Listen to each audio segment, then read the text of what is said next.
Bonne journée à vous tous. Aujourd'hui, dans le message que je veux vous présenter, on va voir comment l'œuvre de Dieu s'accomplit aujourd'hui à travers le monde. Bien sûr, avec les superbes et efficaces moyens modernes que Dieu nous a donnés et les bons moyens de transport que nous avons. Et on va voir comment ça devient de plus en plus évident aussi que nous sommes vraiment au temps de la fin, par les événements qui arrivent et par les conditions du monde là où on se trouve maintenant et qui se développent très rapidement. Vous vous rappelez très bien la mission qui a été confiée par le Christ à ses disciples. Et cette mission-là, elle doit s'accomplir jusqu'à son retour.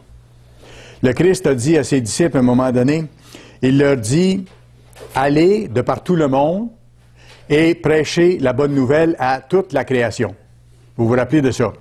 Marc 16 et le verset 15. Allez par tout le monde et prêchez la bonne nouvelle à toute la création. Il a répété ça plusieurs fois, dans des termes différents à l'occasion. Il a dit encore dans Matthieu 24, verset 14, cette bonne nouvelle, c'est-à-dire l'annonce de l'Évangile, l'annonce qu'il y aurait un changement dans le monde entier total lorsque le Christ viendrait établir le gouvernement de Dieu pour mettre fin à toutes les souffrances et établir enfin la justice, la paix, l'harmonie. Alors il dit, cette bonne nouvelle du royaume sera prêchée dans le monde entier, pour servir de témoignage à toutes les nations. Pas pour convertir toutes les nations, mais pour avertir les nations de ce qui vient.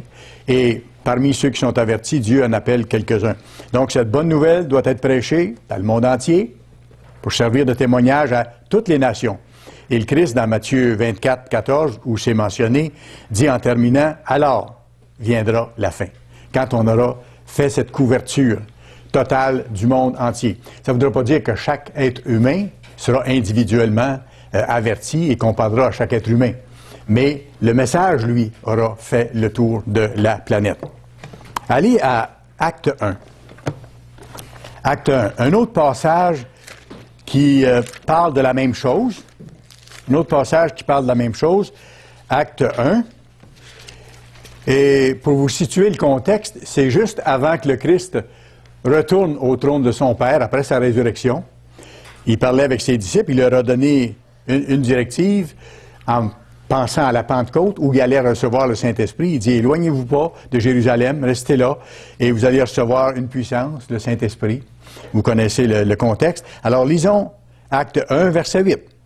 La même directive encore qu'on a vue dans Marc 16 et Matthieu 24. Mais vous, en parlant de ses disciples, recevrez une puissance, le Saint-Esprit, survenant sur vous.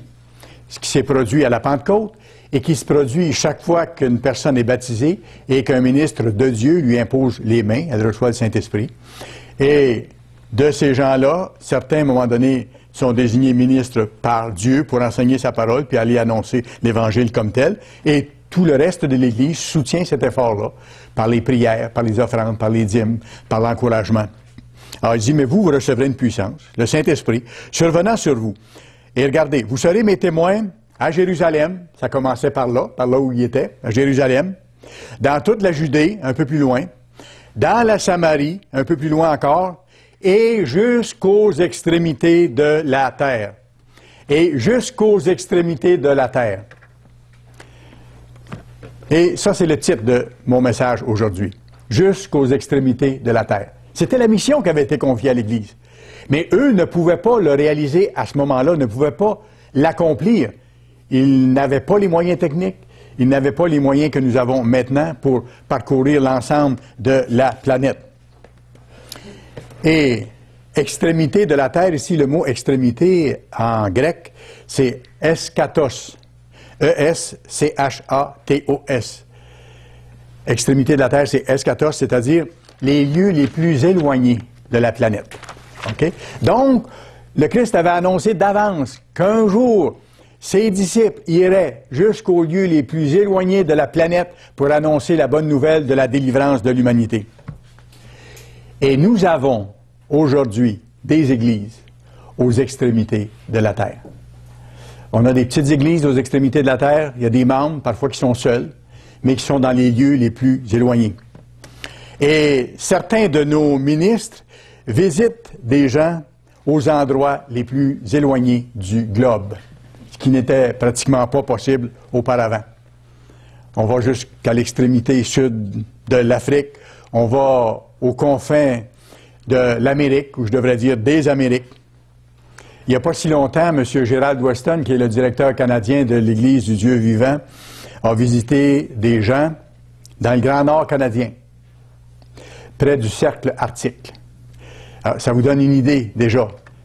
Jusqu'aux extrémités de la Terre. Je vais vous aider à voir que l'œuvre s'accomplit et que l'œuvre est en train de réaliser la mission que le Christ avait donnée il y a longtemps. On a une famille de membres de l'Église, membres de l'Église du Dieu vivant, qui habitent la deuxième ville la plus au sud de la planète. C'est loin. Tierra del Fuego, en Argentine. C'est au-delà du détroit de Magellan. C'est sous la responsabilité de M. Mario Hernandez. Et chaque fois qu'il le peut, à l'occasion, il va visiter les gens là-bas. Et la ville la plus au sud qui existe, dans ce coin de la planète, est seulement à 200 km plus bas. Et juste un peu plus loin, quelques kilomètres, c'est le pôle sud. C'est la terre des pingouins, comme nous dit M. Hernandez quand il nous en parle. Alors, voilà encore une autre extrémité de la terre, où l'œuvre de Dieu s'accomplit, où elle s'est développée et où les serviteurs de Dieu vont. On a une église locale aussi, ça c'est intéressant à savoir, on a une église locale qui est située sur la ville qui est le plus en altitude de la planète. La ville qui est le plus élevée en altitude sur la planète. Cerro de Pascue, au Pérou. 4700 mètres d'altitude, c'est haut. 4700 mètres d'altitude. Et quand M. Hernandez se rend là-bas, il faut qu'il se rende d'abord au Pérou, à la capitale du Pérou, Lima. Et là, en voiture, il entreprend un voyage de 7 heures pour se rendre à cette ville-là, qui est la ville la plus élevée sur la planète. Vous irez aux confins de l'univers, aux extrémités de la Terre. C'est intéressant de le voir de cette façon-là parce que je veux qu'on réalise que l'œuvre de Dieu, là, elle est vraiment en train de s'accomplir. Quand on le donne dans des éléments comme ceux-là, on le voit davantage, on voit la réalité qui est en train de se passer alors que le temps avance. Et l'été dernier, M. Winnail, Dr. Douglas Winnail, a fait un voyage de 21 jours de l'autre côté de la planète.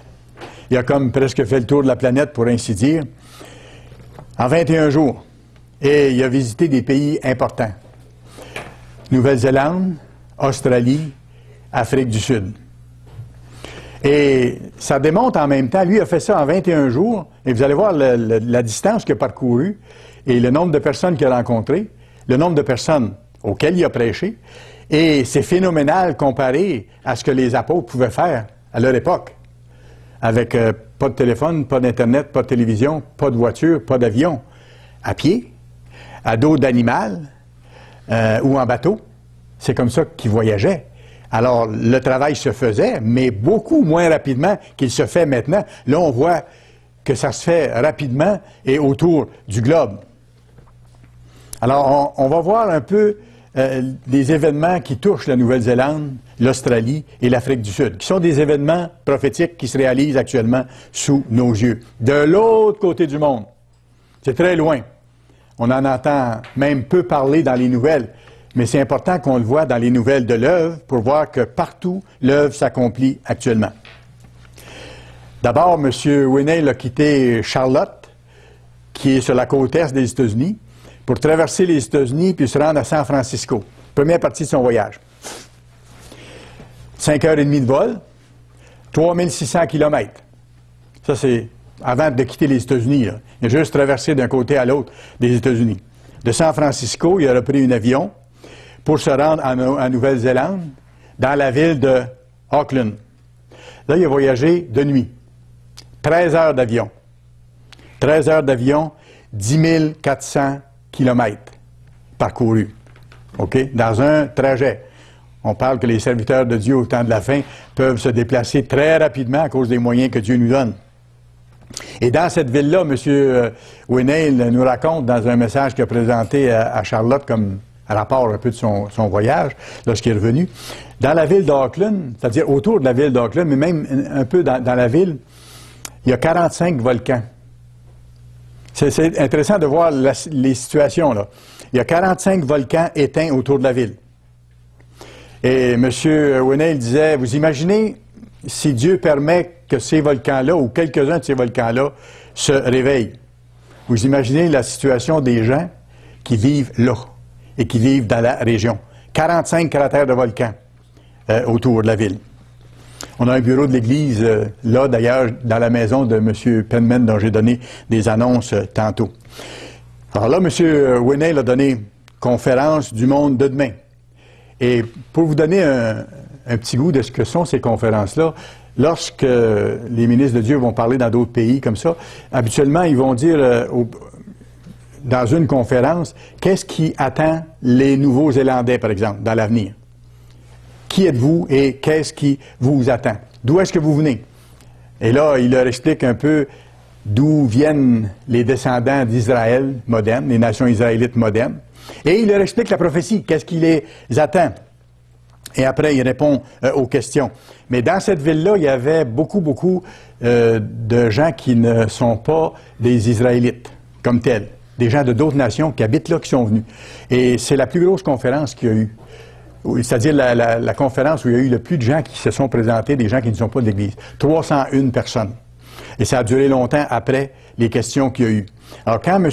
Winnail a vu qu'il y avait des gens de beaucoup de nationalités qui étaient là, il a expliqué un principe biblique important. Et c'est important qu'on le voit, nous aussi, là-dedans. Il a expliqué que Israël moderne, ce n'est pas seulement les tribus israélites, mais que Dieu appelle maintenant des gens de toute langue, de tout peuple, de toute nation, de toute nationalité, pour faire partie de son Israël spirituel des temps de la fin. Pour que les gens savent que Dieu appelle des gens de d'autres nations que des nations israélites en ce moment, et que ces gens-là peuvent, au même titre que les autres, faire partie de l'Église de Dieu. Se repentir, être baptisé, recevoir le Saint-Esprit, faire partie de la famille de Dieu, et être là au retour de Christ. Et en passant, on peut peut-être regarder Galates 2. Galates 2, ça va vous mettre au parfum un peu de ce qu'on explique aux gens dans ces conférences-là parfois, comme ici à des gens qui ne sont pas de descendance ou d'origine israélite, si vous voulez. Galates chapitre 2 et le verset 7 et 8. Paul explique ici que son ministère, c'est pas seulement pour les Juifs, ou c'est pas seulement pour les nations israélites. Verset 7 et 8. Au contraire, voyant que l'Évangile m'avait été confié, c'est Paul qui parle, pour les incirconcis. Et en termes bibliques, les incirconcis, c'est ceux qui ne font pas partie de la nation d'Israël. OK? Parfois, ils les appellent aussi les païens. Aujourd'hui, ce terme-là est un terme péjoratif, mais ce n'était pas le cas à l'époque. Un païen, c'est quelqu'un qui n'est simplement pas israélite, qui ne connaît pas le Dieu des Israélites. Au contraire, voyant que l'Évangile m'avait été confié pour les incirconcis, comme à Pierre pour les circoncis, parce que le Christ avait dit à Pierre d'aller vers les gens de la tribu d'Israël, les descendants, car celui qui a fait de Pierre l'apôtre des circoncis a aussi fait de moi l'apôtre des païens, comme je vous mentionne. Galates 3, versets 28 et 29. C'est le même Paul, bien sûr, qui parle. Et M. Winnail explique ça, et les autres ministres également, dans les conférences du monde de demain, lorsqu'il y a des gens qui ne sont pas d'origine israélite, qui sont soit des Orientaux ou des Mexicains ou enfin de quelque autre nation que ce soit, pour que les gens se sentent les bienvenus et que les gens voient que Dieu appelle des gens de toute nation. Alors, qu'est-ce que Paul dit dans Galates 3, versets 28-29? Il n'y a plus ni juif ni grec. OK, alors on oublie les nationalités. Il n'y a plus ni esclave ni libre. Parce qu'à l'époque, il y avait beaucoup de gens qui étaient encore esclaves. Et c'était courant. Alors, il y a des gens que Dieu appelait à l'Église qui étaient des esclaves. Alors, il dit, vous êtes au-dessus de ça maintenant. Vous n'êtes plus esclaves et vous êtes plus libre selon l'ancienne liberté que vous pensiez avoir. Et il n'y a plus ni homme ni femme, car vous êtes tous un en Jésus-Christ. Et si vous êtes à Jésus-Christ, vous êtes donc la postérité d'Abraham, héritier selon la promesse. Alors, dans le fond, on explique aux gens de d'autres origines que l'origine israélite qu'ils peuvent devenir héritiers de Dieu et qu'ils sont de la postérité d'Abraham. Et vous pourrez aller voir dans Galates 6, verset 16, où Dieu dit que ceux qu'il appelle maintenant forment ce qu'il appelle l'Israël de Dieu, son Église, ceux de sa famille au temps de la fin. Alors c'est ça ce qui se passe dans les conférences du monde de demain qu'on donne dans différents pays.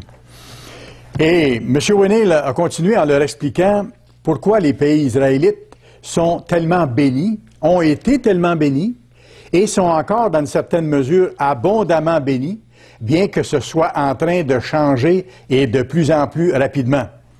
Et ici, on parle bien sûr des pays israélites comme les États-Unis, la Grande-Bretagne, le Canada, Afrique du Sud, Australie, Nouvelle-Zélande.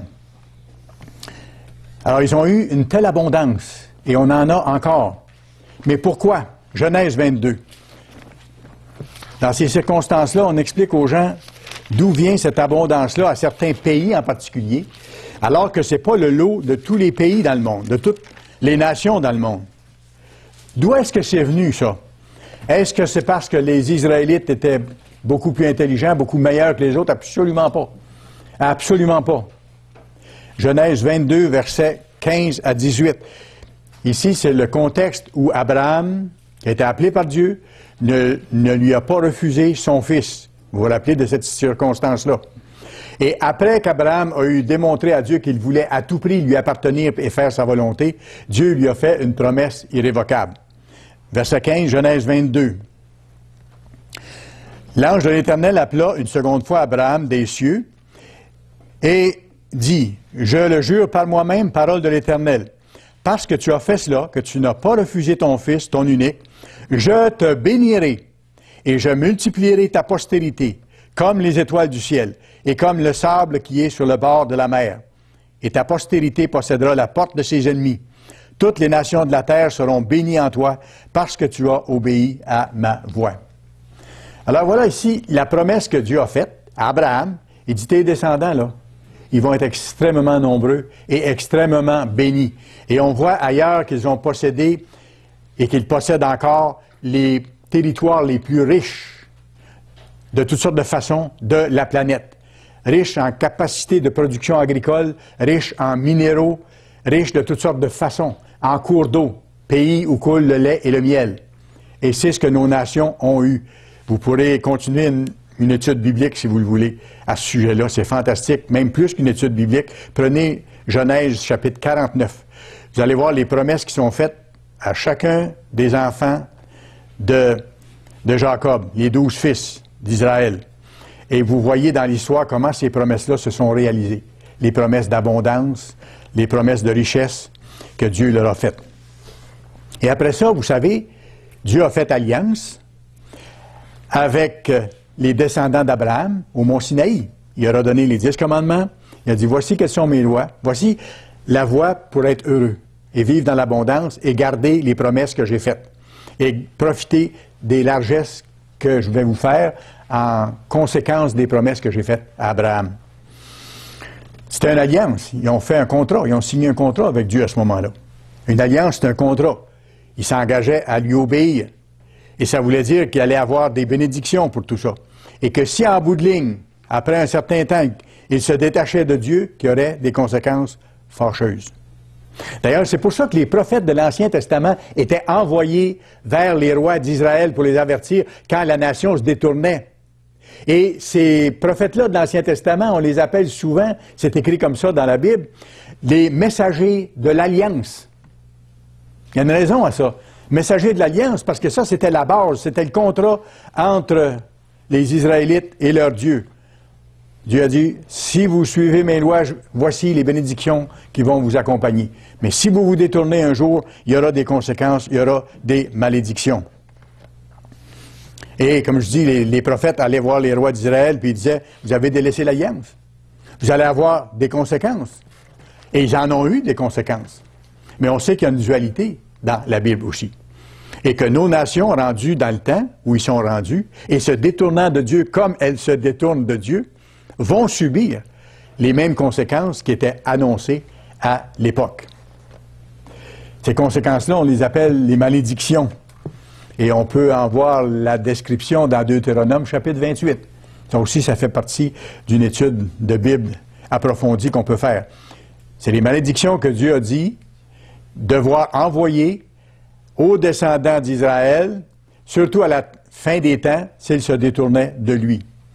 Et on voit ces malédictions-là, à notre époque, apparaître et se développer. On voit de plus en plus de catastrophes se produire. Catastrophes naturelles, catastrophes économiques, catastrophes dans tous les domaines d'activité. On dirait que, vous remarquez, c'est comme si ça arrivait tout en même temps maintenant. Et M. Meredith en parle comme d'un phénomène nouveau que lui n'a jamais vécu ou auquel il n'a jamais assisté auparavant. Que autant d'éléments négatifs frappent en même temps nos nations israélites. Les grands feux de forêt, les grandes inondations dévastatrices, les sécheresses. Écoutez, au moment où je vous parle, j'en ai glissé un mot dernièrement, aux États-Unis, il y a 1/3 de tout le territoire américain qui est en état de sécheresse sérieuse. 1/3 de l'immense territoire américain. Et on estime que les pertes actuelles dues à ça se chiffrent autour de 10 milliards de dollars, les pertes actuelles. Mais ça se continue. Ce n'est pas terminé. C'est comme s'il y avait une gradation là, dans les calamités ou dans les destructions, dans les malédictions. Et ça fait une autre chose, ça a une autre conséquence, c'est que les aliments deviennent plus rares et que les aliments deviennent plus chers. C'est pas encore rendu à l'extrême, mais vous regardez le phénomène, vous regardez la tendance du phénomène se produire. Et on voit ces malédictions-là s'abattre non seulement sur les États-Unis, mais sur l'Australie aussi, qui a connu d'immenses feux et des problèmes de récolte. Et on parle de famine qui approche. On parle de difficultés d'alimentation. Et je ne parle pas simplement au Bangladesh ici ou dans des pays extrêmement démunis qui sont dans des situations alarmantes et catastrophiques au point de vue alimentation. Je vous parle des États-Unis d'Amérique. 500 millions de personnes. Vous avez actuellement près de 50 millions d'Américains qui vivent sous le seuil de la pauvreté, dont presque la plupart dépendent des banques alimentaires pour manger au moment où je vous parle, et dont la plupart dépendent des bons que le gouvernement donne pour acheter un peu de nourriture chaque mois. Je vous parle des grandes États-Unis, la grande Amérique, si riche autrefois. On parle de malédictions qui approchent de nos pays, qui commencent à apparaître. Et même au Canada ici, pays de un peu plus de 30 millions d'habitants, on a presque 1 million d'habitants qui dépendent des banques alimentaires et qui dépendent de l'aide gouvernementale pour manger. Alors, c'est comme si on voyait apparaître à l'horizon les signes des malédictions de plus en plus grandes. Et vous savez une chose, ça m'a vraiment frappé dernièrement de me rendre compte de ça. Il y a un article qui est paru dans le Wall Street Journal aux États-Unis. Et puis, cet article-là souligne un état de fait pour le moins inquiétant. Parce que dans cet article-là, on dit qu'il y a une grande partie des récoltes américaines de blé, de maïs, de soya, qui est déjà vendue d'avance à des pays étrangers. Pas la récolte qui est dans nos murs actuellement, là, la récolte de l'an prochain. Elle est vendue d'avance à des pays étrangers. Les contrats sont signés. Les approvisionnements sont garantis par l'Amérique. Alors, je vous présente une situation qui pourrait arriver. Qu'est-ce qui va se produire si les sécheresses continuent, si les sécheresses augmentent, s'il y a davantage de feux de forêt, si l'économie continue à péricliter, et si à un moment donné, il vient qu'il y a presque plus assez de nourriture pour nourrir les Américains, le peuple du pays, et que les récoltes sont vendues d'avance. Ceux qui ont acheté les récoltes, donc qui les possèdent, qu'est-ce qu'ils vont faire? Est-ce qu'ils vont dire, nourrissez-vous, on va attendre à l'année prochaine? Ces pays-là peuvent très bien dire, nous avons acheté vos récoltes, vous nous livrez vos récoltes, ou nous allons aller les chercher. Et là, vous avez une situation où il y a des gens qui vont souffrir de la faim énormément. Deutéronome 28, verset 51, vous pourrez aller voir vous-même. Deutéronome 28, verset 51. Des étrangers mangeront le fruit de tes troupeaux et le fruit de ton sol. Surtout quand le fruit de ton sol est déjà vendu d'avance aux étrangers. Alors, on voit comme se mettre en place tous les éléments pour les grandes catastrophes que Dieu, malheureusement, a annoncées à nos nations qui se sont détournées de lui. Alors, malédiction par le feu, désastre par l'eau, nombreuses inondations, très coûteuses. Et je voyais cette semaine en France, on parle qu'ici, en Amérique, on a des difficultés avec certaines maladies sur les abeilles. En France, il y a d'autres choses qui s'est ajoutées cette semaine, comme, c'est-à-dire constatation de situations graves concernant la production de miel par les abeilles. C'est qu'il y a maintenant un ennemi des abeilles qui est apparu en France, qui n'était pas là avant, qu'on appelle le frelon asiatique. C'est un peu plus gros qu'une abeille. Et c'est assez puissant. Ils vivent en grandes colonies aussi, ils se font des nids importants. Et eux vivent en tuant les abeilles. Ils sectionnent le cou de l'abeille et mangent une partie de la tête, je pense, ou quelque chose du genre, mais ils tuent littéralement les abeilles. Alors, ils sont en train d'éliminer les abeilles d'une grande partie de la France. Ce que j'ai vu cette semaine dans les reportages, c'est qu'il y a à peu près un tiers de la France qui est envahi par cette espèce-là, qui n'a pas de prédateurs. C'est-à-dire que les frelons asiatiques, il n'y a rien pour les détruire. On n'a rien à faire contre ça. Et là, les apiculteurs baissent les bras devant ça parce qu'ils n'ont pas de recours. Et ça continue à s'étendre. On parle de malédiction du temps de la fin sur nos pays israélites. Et dans Deutéronome 28, vous allez voir encore que Dieu parle que des étrangers vont consumer tes ressources. Des étrangers vont consumer tes ressources. Et M. Winnell s'est rendu compte qu'en Australie, c'est devenu un souci pour les Australiens. Parce qu'ils ont encore des ressources, mais il se passe des choses. Parce que les Chinois ont commencé sur une grande échelle à acheter leurs ressources, à acheter diverses industries importantes en Australie. Entre autres, leur industrie sucrière, parce qu'ils produisent beaucoup de sucre, et leur mine de charbon. C'est fort. Et ça continue. Et on voit ce même phénomène-là se produire ici en Amérique, d'ailleurs. La même chose. Les Asiatiques arrivent avec beaucoup d'argent, achètent des fermes, même ici au Québec, au Canada, achètent des fermes, achètent beaucoup d'entreprises, achètent des motels, des hôtels, et on occupe le territoire graduellement. Et il y a un commentaire significatif de la part de certains Australiens qui a été rapporté, je pense, dans les journaux là-bas. Certains Australiens disaient, si nous ne leur concédons pas à bon prix nos entreprises et nos mines, en parlant des Chinois, si on n'accepte pas de leur vendre à bon prix, ils risquent de venir s'en emparer. Alors, les Australiens sentent que la situation est loin d'être sous contrôle, qu'ils ne contrôlent pas grand-chose, autrement dit, et qu'ils sont dans une situation extrêmement précaire. D'ailleurs, les Australiens n'ont à peu près pas de force militaire pour être capables de se défendre. Ils comptent sur l'Amérique. Mais à leur place, je ne compterais pas beaucoup sur l'Amérique, qui est étendue mince en termes d'armée, qui sont pris avec plusieurs guerres, qui sont dans la dèche financièrement et qui sont proches de s'effondrer. Alors, c'est des choses que M. Winnell a constatées dans son voyage et que je voulais vous donner pour qu'on ait un aperçu de ce qui se passe de l'autre côté de la planète. Que ce n'est pas différent d'ici. Les contextes sont différents. Mais on voit que les malédictions que Dieu avait prédites s'avèrent là-bas comme ici dans nos régions. Après ça, M. Winnell a continué son petit voyage de 21 jours. Vous allez voir qu'il a fait énormément de chemin. À partir d'Auckland, Nouvelle-Zélande, il s'est en allé en Australie, dans la ville de Brisbane. Un vol de 3h30, 2200 km. De Brisbane, il s'est rendu à Melbourne le lendemain. 2h30 de vol, 1300 km. Et là, il a passé 2 jours. Il a rencontré les membres de l'Église, il a donné une conférence du monde de demain. Et chose intéressante et frappante, c'est qu'au moment de cette conférence-là, il y a eu 2 tremblements de terre dans cette région-là, en même temps que le serviteur de Dieu annonçait les calamités qui commençaient à frapper ce pays-là et la délivrance que Dieu allait apporter éventuellement.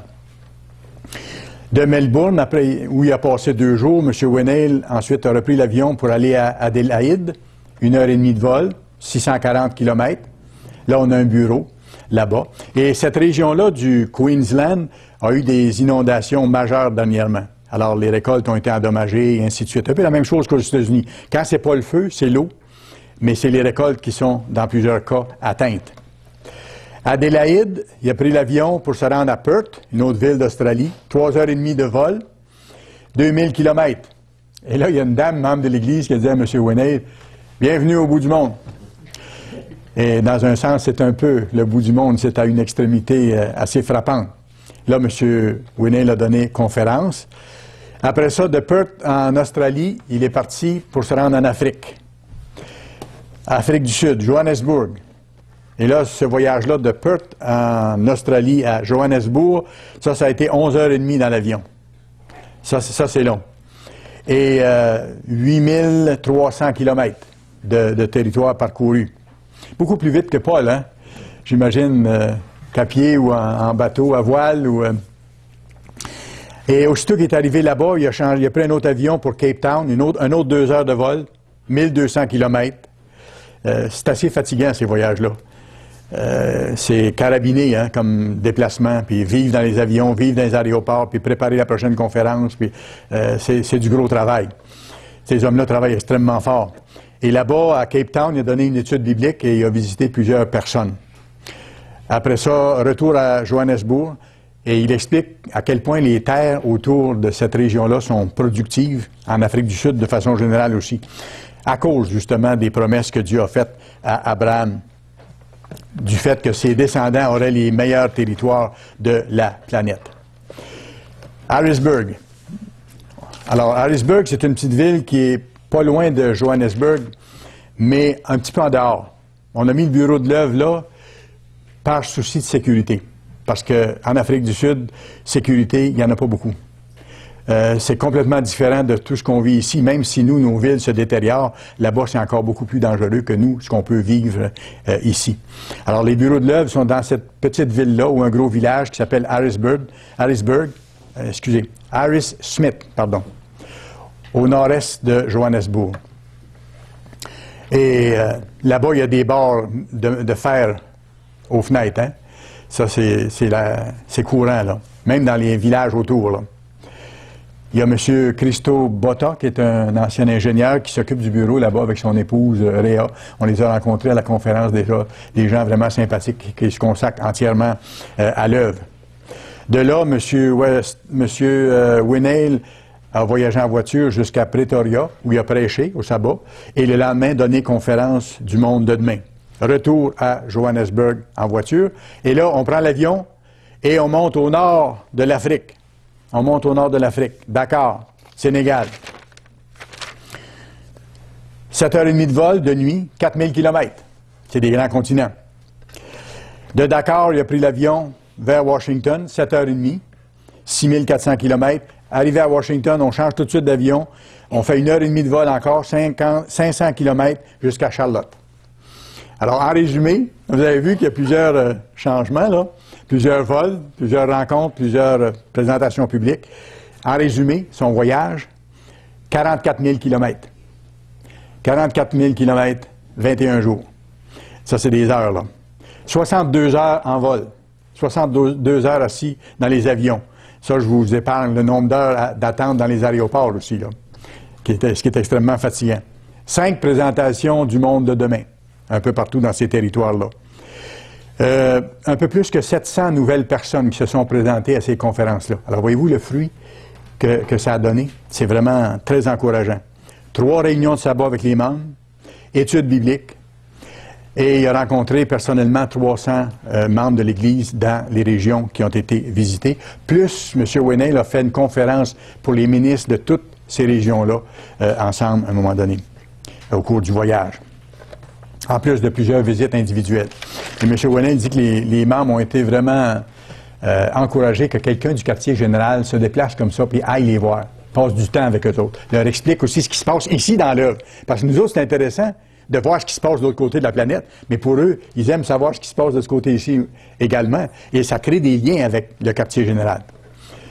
Même il y a une dame de l'Église en Afrique du Sud qui a envoyé ce petit mot-là à M. Winnail après. C'est dans une courte lettre. Elle dit ceci: « C'est fantastique que vous soyez venus vers nous, dans notre pays, pour prêcher l'Évangile. Mon pays, vous savez, a beaucoup changé depuis mon enfance dans les années 60. À l'époque, on ne verrouillait pas les portes des maisons.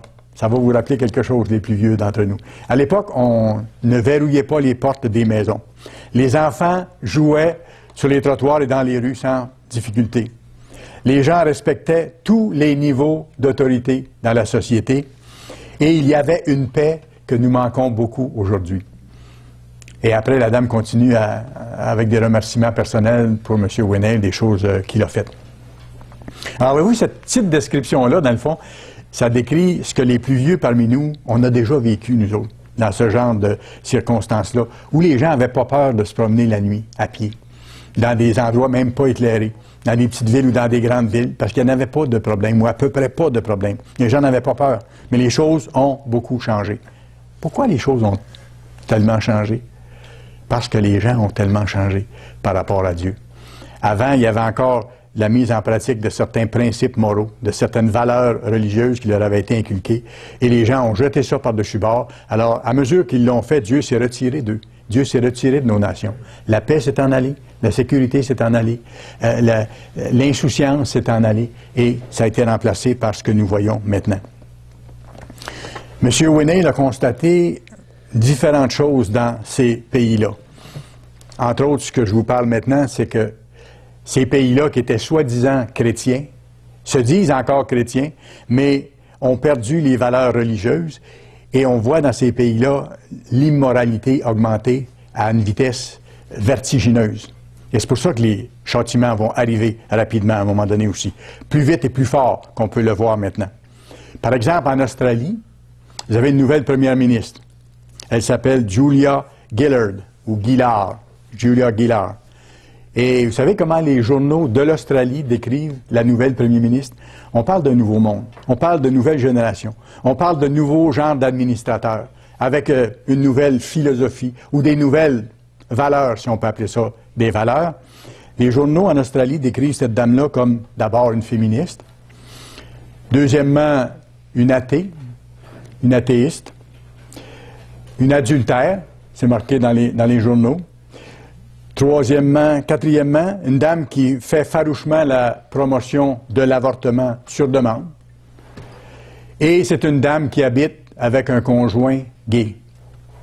Alors, ça vous donne un portrait, un peu. Ça, c'est la personne la plus haut placée dans le pays, dans un pays israélite, au temps de la fin. Alors, ça vous donne un peu une idée de la sorte de leadership qu'il y a dans ce pays-là. Et on pourrait passer en revue peut-être d'autres pays israélites également, avec certains phénomènes spéciaux, mais c'est ce qui se passe là-bas en Australie. Et vous savez, c'est quoi? L'événement social le plus important chaque année en Australie maintenant. Et ça vous surprendra pas quand je viens de vous décrire la nature ou l'approche qu'a la première ministre de ce pays-là. L'événement social le plus important en Australie, c'est le Mardi Gras, la parade des gays et lesbiennes. Ça, c'est le grand spectacle de l'année. Et c'est très couru. Il y a des milliers et des milliers de touristes qui vont là, qui voyagent là pour aller voir ça. Et ça amène des millions de dollars de revenus à l'État. Alors, on fait l'argent maintenant, on fait des profits, et on a beaucoup de gains à transgresser les lois de Dieu, à s'en vanter, à le publiciser, et à faire ces choses-là. Un article d'ailleurs que M. Winnail a cité dans un des journaux d'Australie qui dit « La plupart des Australiens ne se préoccupent absolument pas de Dieu. » Et c'est pas surprenant. Il y a 8% seulement de la population qui va occasionnellement à l'Église. 8% seulement de tous les Australiens.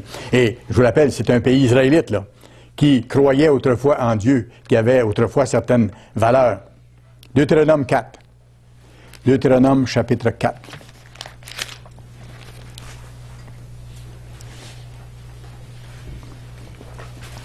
Ici, Moïse parle à la deuxième génération d'Israélites sortis d'Égypte. Vous vous rappelez, Dieu avait sorti la nation d'Israël d'Égypte pour les amener, pour leur donner la terre promise, mais ils se sont détournés de lui. Il y a toute cette génération-là, en bas de 20 ans, qui était sortie d'Égypte, ils sont morts au désert parce qu'ils ont refusé de croire à Dieu, de faire les choses que Dieu disait.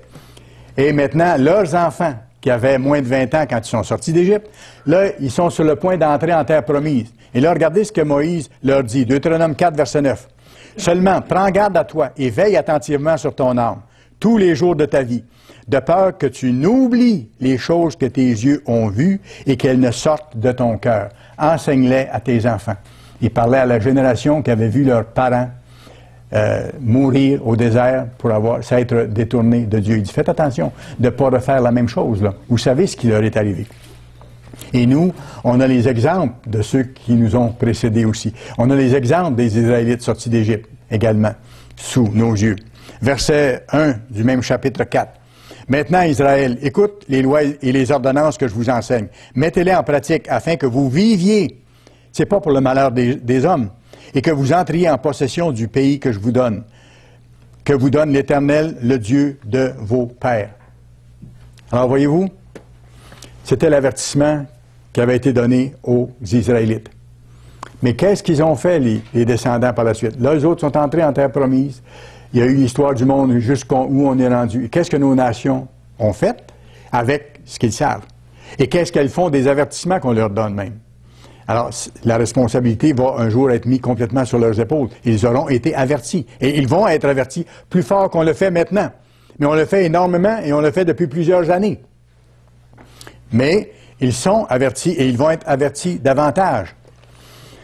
Vous savez, M. Winnie l'a rapporté, je ne sais pas si ça a été un rapport dans un journal ou un rapport gouvernemental, je ne sais pas, mais concernant la situation en Australie, vous savez, l'Australie est voisine de l'Indonésie. Australie, 22 millions d'habitants. Indonésie, 220 millions. Et on rapporte que certains Indonésiens disent, vous autres les Australiens, vous avez un immense territoire que vous utilisez à peu près pas. Nous, on a beaucoup de monde. Ce serait intéressant d'aller vous montrer comment faire produire les choses dans votre territoire. Alors, on voit que les mentalités commencent à changer et que les pays autour, les grands pays peuplés, qui ont des armées et tout ça, commencent à regarder vers les pays israélites pour dire, on va aller chercher ce que nous, on a besoin là, si ça continue. Ou si vous ne nous le donnez pas. Je vous ai donné tantôt le cas des récoltes américaines vendues d'avance. Mais là-bas, c'est la mentalité des pays autour commence à regarder du côté des pays israélites en voyant leurs possibilités, puis leur petit nombre de population, puis en disant, c'est tentant d'aller chercher ce qu'on aimerait avoir. Alors, toutes ces choses-là se préparent. Il y a des choses qui vont arriver aux nations qui se détournent de Dieu. Et on voit les choses se préparer. Et c'est pour ça qu'en tant qu'Église de Dieu, en tant que serviteur de Dieu, on a le devoir d'avertir les membres d'Église, en même temps qu'on avertit le monde de ce qui s'en vient. Et des possibilités aussi de se tourner vers Dieu pour avoir ses bénédictions. Ésaïe 3, verset 2, ça dit ceci, pas besoin de vous y reporter, Ésaïe 3, verset 2. « Mon peuple a pour oppresseur des enfants et des femmes dominent sur lui. Mon peuple, ceux qui te conduisent t'égarent. » Et quand on regarde, par exemple, l'Australie, bon, c'est une dame, c'est pas ça le problème, c'est que c'est un manque de leadership et que c'est un leadership qui n'a pas les qualités morales voulues pour amener la nation au bon endroit et à de bons résultats. C'est ça que Dieu dit. Vous avez des leaders qui vous égarent, vous avez des leaders dans vos nations israélites au temps de la fin qui ne vous amènent pas aux bons endroits selon les principes de vrai leadership. Il y a quelques années, il y a eu des grands feux, puis il y a eu un grand tremblement de terre, un tremblement de terre important, tout près de la région où ont lieu les célébrations gays et lesbiennes et les célébrations du Mardi Gras que je vous mentionne en Australie. Et pas longtemps avant les célébrations, il y a eu grand tremblement de terre et il y a eu d'immenses feux autour de cette région-là. C'est des signes, vous savez. Dieu parle par les événements. Dieu se manifeste par les événements. Et Dieu est patient. Il a donné toutes les chances, comme il nous donne à chacun de nous, toutes les chances possibles de nous préparer à ce qui s'en vient. Puis d'aller sur les choses importantes, pas de nous laisser distraire par des choses secondaires ou quoi que ce soit. Dieu a commencé à agir contre les nations qui se détournent de lui. Ésaïe chapitre 2. Ésaïe chapitre 2.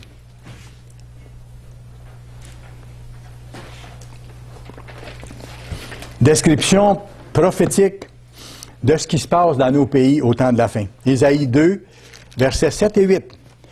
Dieu a décrit longtemps d'avance ce qui allait arriver au temps de la fin, là où nous on est rendus, dans nos pays qui ont connu tellement d'abondance et qui en ont encore apparemment, mais qui est en train de s'en aller.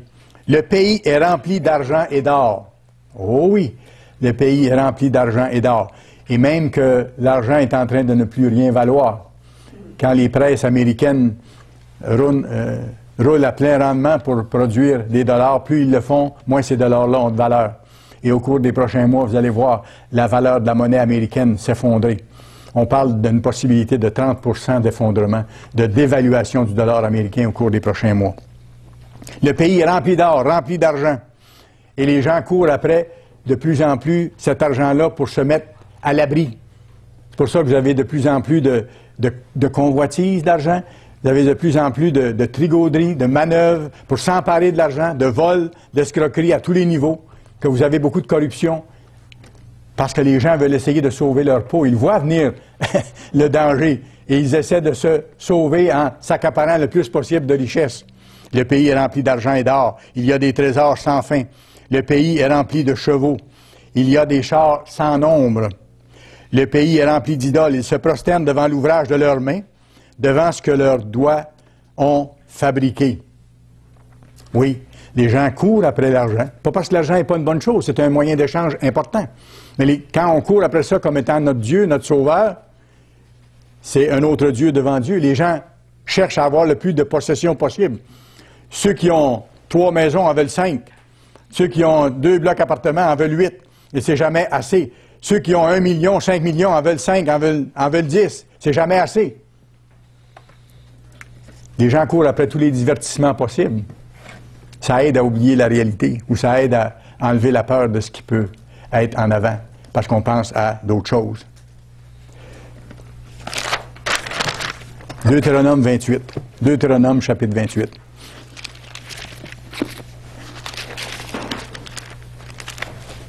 Deutéronome chapitre 28 et le verset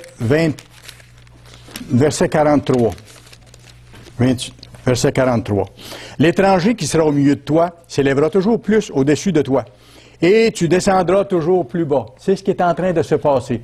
Et ceux qui sont les prêteurs de nos pays commencent à nous regarder de haut et commencent à serrer la vis. On subit décote après décote, menaces de décote financière et ainsi de suite. Donc, ça veut dire payer plus cher pour les argents que nos pays ont empruntés. Donc, le filet se resserre autour du cou encore plus financièrement dans nos pays. Il te prêtera et tu ne lui prêteras pas. Il sera la tête, tu seras la queue. Toutes ces malédictions viendront sur toi. Elles te poursuivront et seront ton partage jusqu'à ce que tu sois détruit parce que tu n'auras pas obéi à la voix de l'Éternel ton Dieu, parce que tu n'auras pas observé ses commandements et ses lois qu'il te prescrit. C'est ce qu'on voit se passer. Dieu l'avait annoncé, ces malédictions-là. Comme quand le Christ a mentionné dans Matthieu 24 qu'au temps de la fin, il y aurait une nation s'élèvera contre une nation. Matthieu 24. Quand vous regardez ce que ça veut dire, nation, le mot dans le texte grec original, c'est ethnos, c'est-à-dire des ethnies, des groupes ethniques. Et quand vous regardez autour du monde, et même dans nos pays, il y a de plus en plus de confrontations puis de conflits entre les groupes ethniques qui font partie de nos pays maintenant. Beaucoup de gens qui sont venus par l'immigration autrefois et qui forment des entités et qui se combattent entre elles. Des violences ethniques. Et à des endroits, ça devient insoutenable. Quand vous entendez les nouvelles de ce qui se passe en France, dans certaines villes de la France, entre autres dans la région parisienne, dans les banlieues, c'est terrible, c'est plus vivable. Et il y a certains endroits où les policiers n'osent même plus aller, tellement les choses sont rendues graves. Et ces choses-là sont très évidentes en Afrique du Sud, M. Winnet l'a expliqué. Même à certains endroits en Afrique du Sud, c'est rendu encore plus loin. Deutéronome 28, verset 15. Deutéronome 28 et le verset 15. Mais si tu n'obéis point à la voix de l'Éternel ton Dieu, Dieu nous avait avertis, si tu n'observes pas et ne mets pas en pratique tous ces commandements et toutes ces lois que je te prescris aujourd'hui, voici toutes les malédictions qui viendront sur toi et qui seront ton partage. Tu seras maudit dans la ville. Et on sait comment nos villes sont dans un piteux état maintenant. Ici, on a de la difficulté à réparer les infrastructures qu'on a construites il y a une quarantaine d'années. Ça s'effrite, les ponts sont devenus dangereux, et on n'a plus les finances pour le faire. Et on a maintenant de la difficulté à emprunter pour les réparer. Il y a des situations sans solution. On est rendu dans le goulot d'étranglement des situations. Et tout ce qu'il y aurait comme solution pour aller chercher de l'argent, c'est d'imposer les gens davantage. Mais beaucoup sont déjà pris jusqu'à la gorge eux-mêmes dans des grands endettements. Ce matin, j'entendais, on a discuté de ça, mon épouse et moi, quand on a pris le brunch avant de venir à l'Assemblée. Ce matin, la ville de Harrisburg, capitale de Pennsylvanie, aux États-Unis. Il y a un juge qui va rendre son jugement aujourd'hui, je pense, pour voir si la ville reçoit l'autorisation de se placer sous la protection de la loi des faillites. Grande ville américaine. Et elle n'est pas la seule. Il y a une série de villes, au moment où je vous parle, aux États-Unis, qui sont sur le point de faire faillite. Et sans vous parler des États des États-Unis, qui n'ont plus le moyen. Entre autres, la Californie, où on a même fermé des hôtels de ville, où on a mis fin au service de police dans un certain nombre de villes parce qu'on n'est plus capable de les payer. Ça, c'est la situation aux États-Unis, en Amérique, à l'époque où nous sommes rendus. Tu seras maudit dans la ville et tu seras maudit dans les champs. Ta corbeille et ta huche seront maudites. Oui, parce que les choses vont coûter tellement cher qu'elles seront moins nombreuses, les choses à manger dans la huche. Le fruit de tes entrailles, le fruit de ton sol, les portées de ton gros et ton menu bétail, toutes ces choses seront maudites. Tu seras maudit à ton arrivée et tu seras maudit à ton départ. Ça fait partie des malédictions que Dieu avait annoncées. On le voit en Afrique du Sud. Et M. Winay nous disait, puis il montrait des photos, là-bas, les maisons, ceux qui ont des maisons, c'est pas des gens, nécessairement des gens très riches, là, mais ceux qui ont des maisons sont obligés de mettre des grilles de fer autour de la maison, et au-dessus des grilles de fer, ils mettent des fils électriques qui sont avec le courant dessus pour éviter que les gens traversent pour venir attaquer les maisons. Ça, c'est le climat dans lequel les gens vivent là-bas. Ça, c'est la réalité au moment où je vous parle. Et aux fenêtres des maisons, il y a des barres de fer, même dans les chambres de bain, tout ça, tout est barricadé en plus de la muraille et des fils électriques autour. M. Winay disait, on a l'impression, quand on est dans ces maisons-là, qu'on est en cage, que c'est nous autres qui est pris, parce qu'on est à l'intérieur de ces barreaux partout, puis de ces fils électriques. Et moi, je me rappelle, une des dernières fois qu'on est allé aux États-Unis, mon épouse et moi, ça nous a frappé, parce qu'il y a maintenant aux États-Unis des quartiers entiers où on met des murailles autour du quartier, élevées, avec des clôtures piquantes au-dessus, et il y a une seule entrée ou deux seules entrées, et il y a des gardiens à l'entrée, et chaque véhicule est vérifié avant d'entrer là-bas, aux États-Unis d'Amérique. Terre d'abondance, terre de paix. Les gens ont peur. Les gens ont peur, et on est entré dans ce monde-là. Les gens se sentent insécures de plus en plus. Maintenant, laissez-moi vous donner d'autres informations sur ce qui se passe de l'autre bord de la planète. Et ça va vous montrer comment les prophéties s'accomplissent aussi. Afrique du Sud. L'Allemagne, elle est grandement impliquée actuellement en Afrique du Sud. Et ça prépare le terrain pour ce qui s'en vient, vous allez voir. C'est la prophétie. Depuis 8 ans, par exemple, les Allemands ont fait 4 fois d'importants exercices militaires avec la marine sud-africaine. Ils ont descendu là-bas avec leurs bateaux de guerre, avec leurs avions, avec leurs soldats, et ont fait des mouvements d'entraînement militaire. 4 fois depuis les dernières 8 années. Maintenant, je vous pose la question. Si un jour le canal de Suez, le canal de Suez, c'est une voie maritime importante par laquelle les bateaux de l'Amérique passent pour aller du côté du Moyen-Orient. S'il y avait, pour une raison ou une autre, impossibilité de passer par le canal de Suez, tous les bateaux sont obligés, à ce moment-là, de passer par Afrique du Sud. Actuellement, l'Allemagne est en train d'établir sa position en Afrique du Sud. Eux voient plus loin, parce que c'est contrôle maritime d'un corridor maritime extrêmement important dans la région. C'est une région stratégique. Et pour vous montrer à quel point l'Allemagne s'implique, elle est déjà impliquée en Afrique du Sud. Il y a 2 ans, je pense, il y a eu la Coupe de soccer du monde en Afrique du Sud. Vous vous rappelez de ça? Quand on entendait les bruits, là, je ne me rappelle pas le nom des instruments là, que les gens jouaient, c'était impressionnant. Mais, vous savez, par qui la police Sud-Afrique a été entraînée pour éviter les débordements puis garder le contrôle? Par la police allemande. La police allemande a offert ses services Ils sont descendus là-bas, ils ont entraîné les policiers de Sud-Afrique et ils travaillent main dans la main avec eux. OK? Alors, on crée des liens, on prépare le terrain. Et le Sud-Afrique, c'est un partenaire commercial important de l'Allemagne parce qu'ils achètent de l'Allemagne sous-marins, bateaux, munitions, armements. OK? Ça vient de là. Et bien sûr, des BMW qui ne sont pas à rejeter comme qualité de véhicule. Apparemment, je dis apparemment, j'ai jamais eu ça. Afrique du Sud, très riche en minéraux. Et des minéraux rares aussi. Très riche en or, très riche en diamants. Alors, pour l'Allemagne, c'est un point stratégique. Et ils sont en train de faire de l'Afrique du Sud un allié militaire et une source d'approvisionnement. Et quand on voit tout ça dans l'ensemble, on voit l'Allemagne qui est en train de placer ses pions sur l'échiquier militaire du monde. Quand ils auront besoin d'agir et d'intervenir, ils n'auront pas à chercher longtemps pour savoir où sont leurs alliés et où sont les voies de passage et qu'est-ce qu'ils contrôlent exactement. Pourquoi est-ce que c'est si important de savoir ces choses? Écoutez, on a besoin, et ça nous encourage, de voir que la prophétie, elle se réalise. Allez dans Ésaïe chapitre 10. Ésaïe chapitre 10. Ésaïe chapitre 10.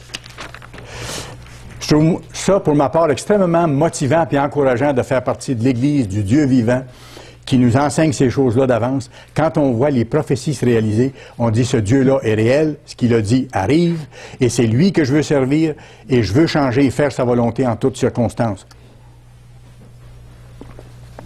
Dieu prépare actuellement la punition sur ces nations israélites infidèles.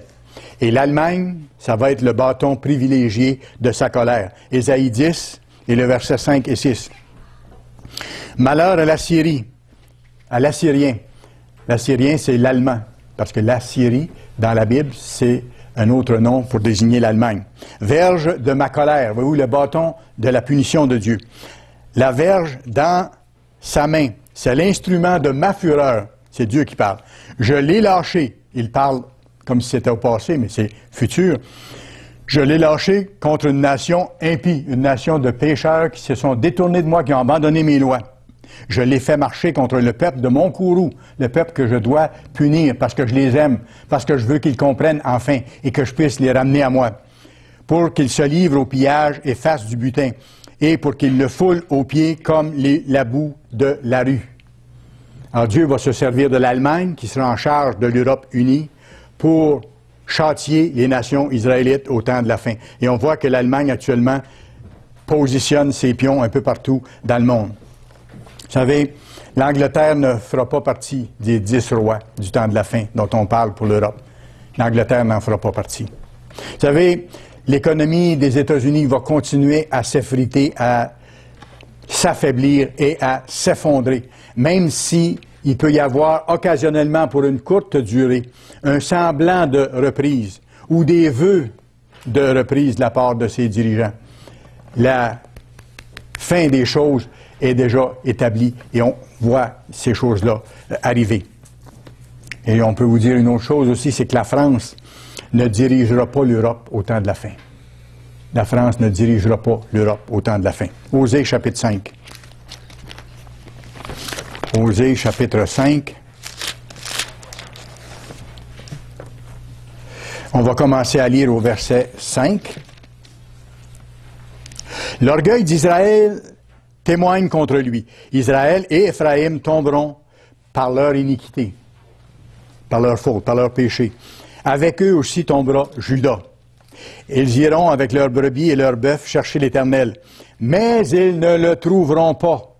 À un moment donné, quand ça va faire encore plus mal que ça fait là, quand les choses seront plus terribles que celles qui frappent actuellement, nos nations vont dire, où est notre Dieu qu'on servait autrefois? Mais Dieu leur aura donné tous les avertissements possibles et imaginables auparavant, et à un certain moment donné, Dieu va dire, je ne vous réponds plus. Je ne vous réponds plus. Mais ils ne le trouveront point. Il s'est retiré d'eux.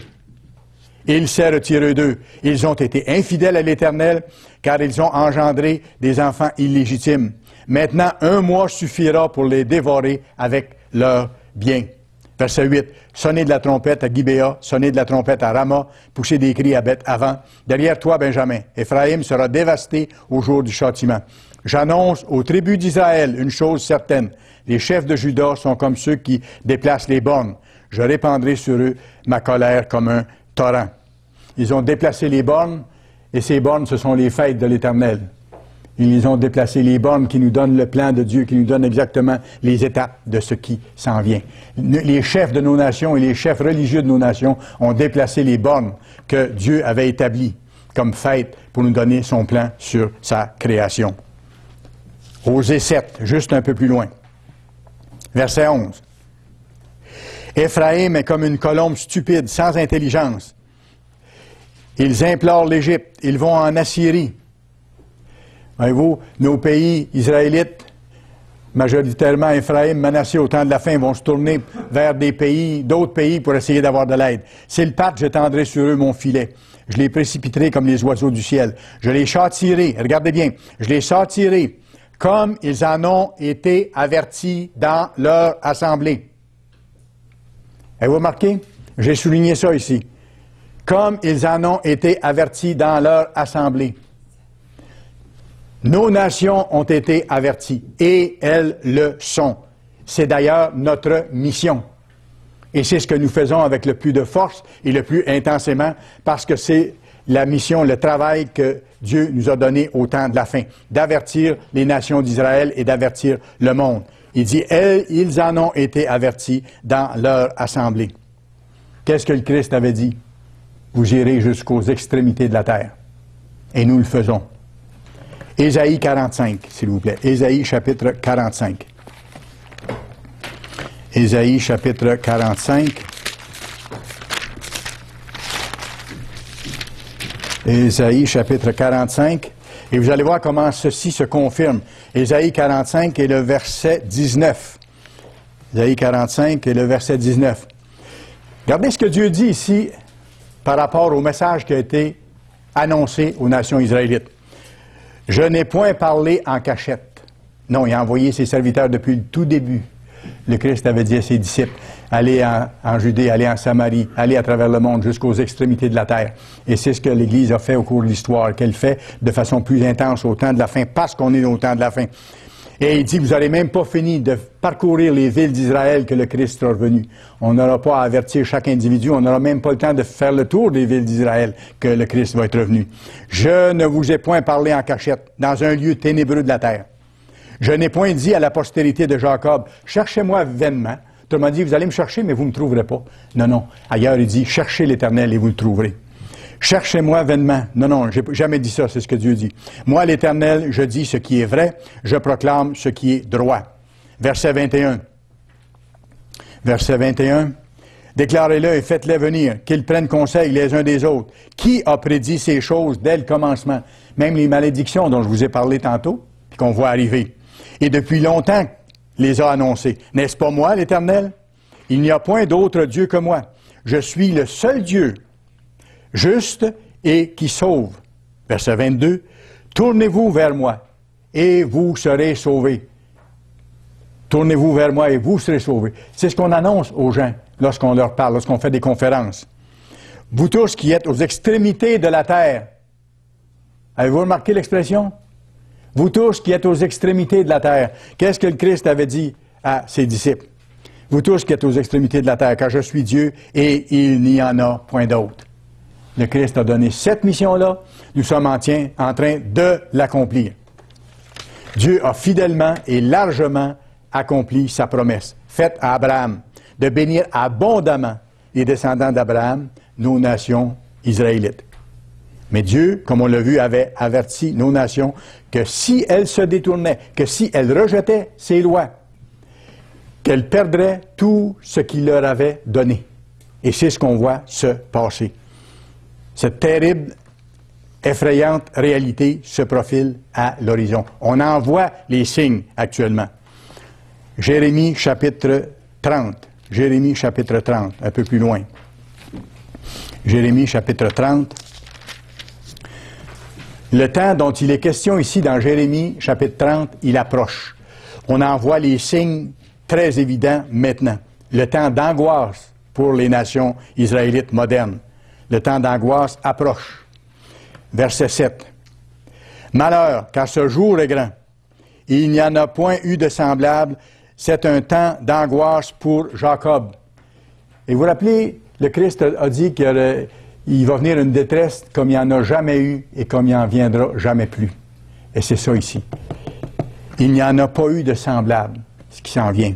Malheur, car ce jour est grand.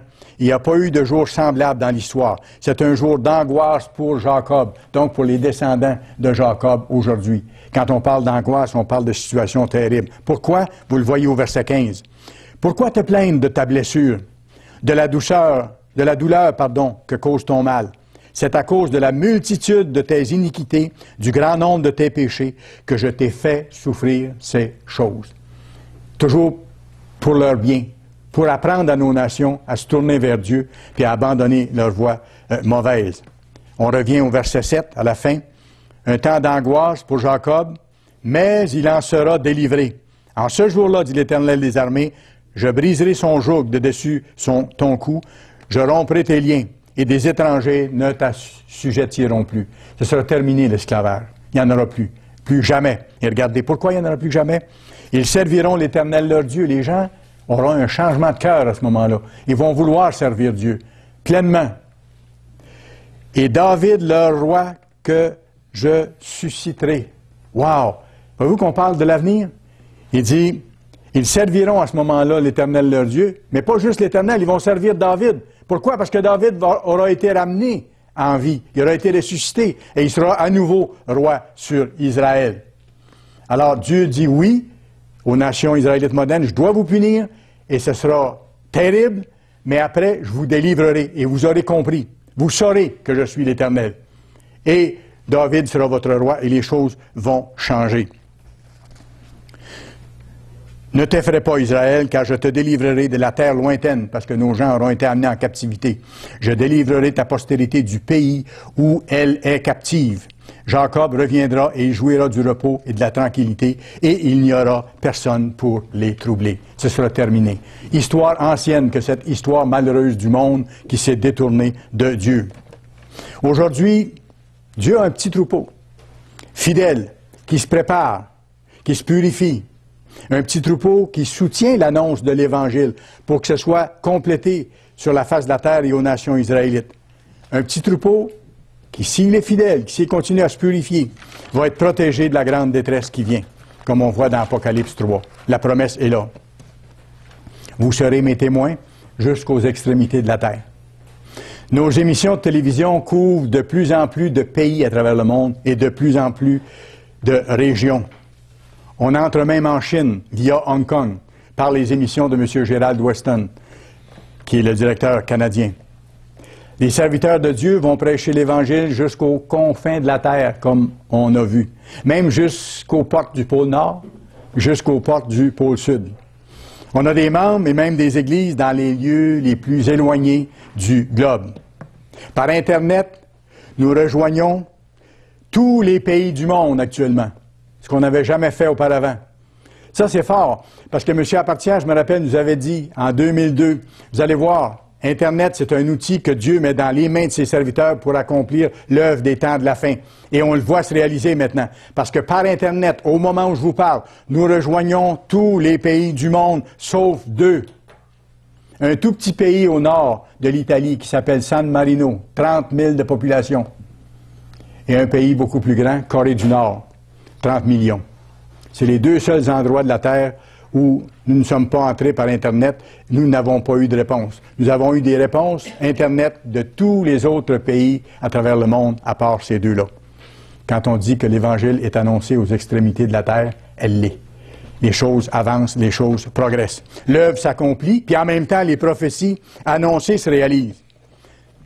Laissons-nous pas ralentir ou détourner par des choses secondaires.